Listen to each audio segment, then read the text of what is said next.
My question concerns the seventh commandment. While going through Exodus with my husband, we got to the Ten Commandments and slowed down, taking commandment by commandment, looking at Luther's small and large catechisms. That's a cool idea. In the seventh commandment, one point is that we are called to work for a fair wage. I think the point of the seventh commandment is you're called to pay a fair wage, not that you're called to work for one, right? So the point is if you're paying someone, don't steal from them by giving them an unfair wage. Not that you have to always get paid fairly for what you do. Do you have any wisdom, either through a Bible answer or some of your nonsense? Yeah, we're gonna go nonsense here a little ways, for what a fair wage would be. Let's say I make a good, right, a thing. Obviously, there is a cost of the materials, but what is it fair to charge for the service?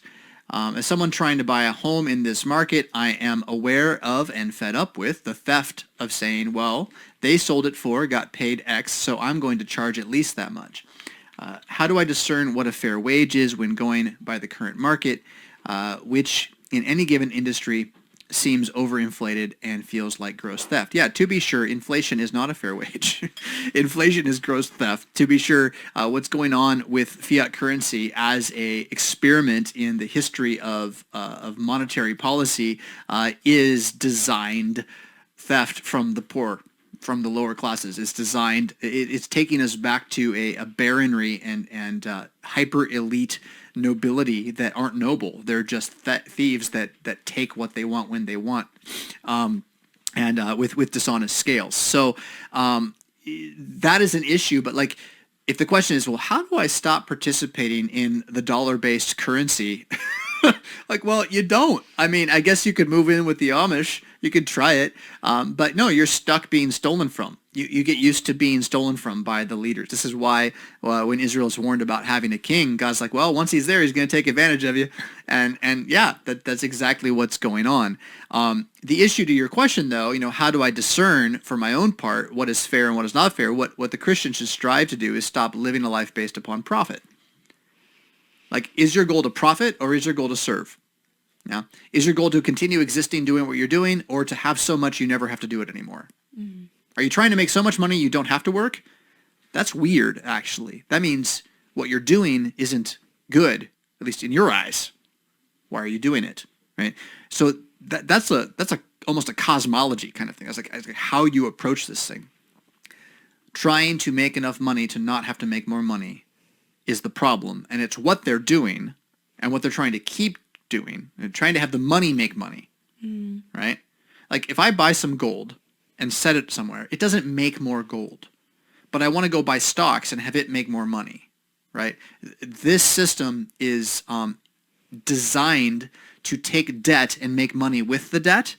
And so whether you're borrowing or whether you're lending, if you're on top of the game, you're always getting more and growing higher, and you do it by taking advantage of those who don't know what you're doing.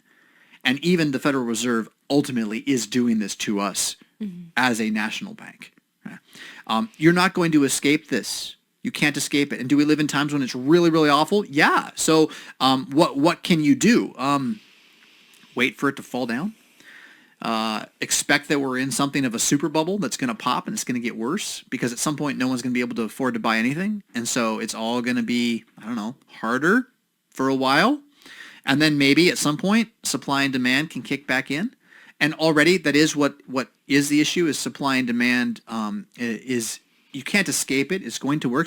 So I made this thing and it cost me this much money to make it, but I want to sell it and make a profit, but no one wants to buy it. Well, then it wasn't worth it for a profit.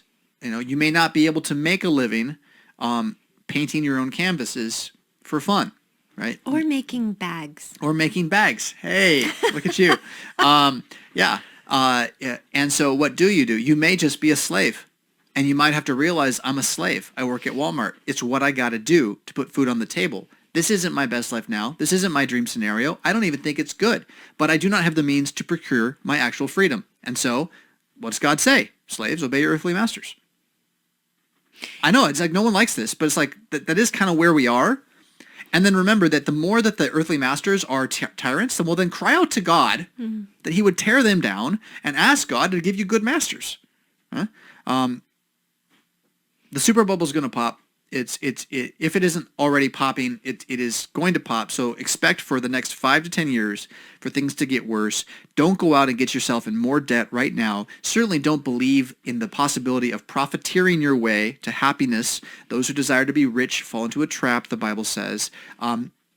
Believe that there is a reality of supply and demand, and so if you want to be in supply, figure out what people are demanding and provide it.